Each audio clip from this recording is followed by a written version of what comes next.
آج 25 اکتوبر بروز ہفتہ 2025 کے آسان درس قرآن سیرت الجنان میں حاضر ہوں۔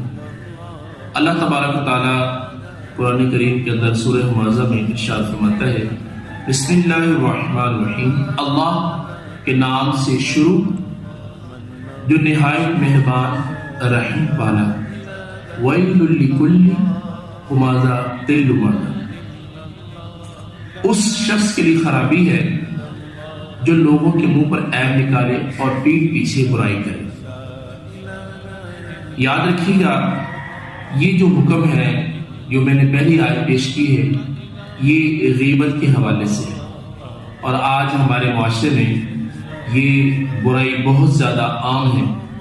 اس وجہ سے آج ہمارے جو گھر ہے وہ میدان جنگ بنے ہیں، گھروں میں لڑائیاں ہو رہی ہیں، اور بدگمانیاں کے حوالے سے اللہ تعالیٰ فرماتا ہے، یا ایھا الذین آمنوا اجتنبوا کثیرا من الظن ان بعض الظن اسم ولا تجسسوا ولا یغتب بعضکم بعضا ایحب احدکم ان یاکل لحم اخیہ، کہ اے ایمان والوں بہت گمانوں سے بچو، کہ بعض گمان گناہ ہو جاتا ہے، اور تجسس سے بچنا کہ یہ کیا ہو رہا ہے، یہ میرے خلاف کو بات سوچ رہا ہے۔ اب وہ پر آپ کو کیسے پتا ہے کہ وہ سوچ رہا ہے؟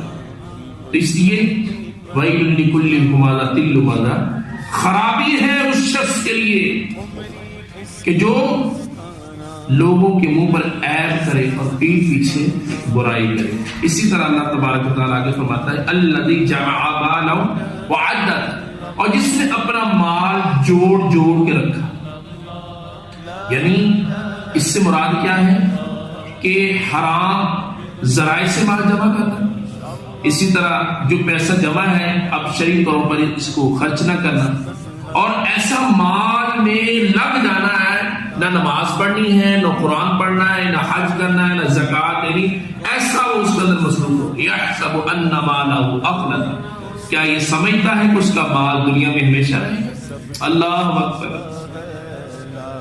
کلا لینبذن فی الحطمہ، ہرگز نہیں، وہ روندنے والی میں پھینکا جائے گا۔ وما ادراک ما الحطمہ، تم نے کیا جانا روندنے والی؟ نار اللہ الموقدہ، اللہ کی آگ بھڑک رہی ہے۔ اللہ اکبر، الذی تطلع علی الافئدہ، جو دلوں پہ چڑھ جائے گی۔ انہا علیہم مؤصدہ، بے شک ان پر بند کر دی جائے گی۔ فی عمد ممددہ، لمبے لمبے ستون۔ اب غور فرمائیں،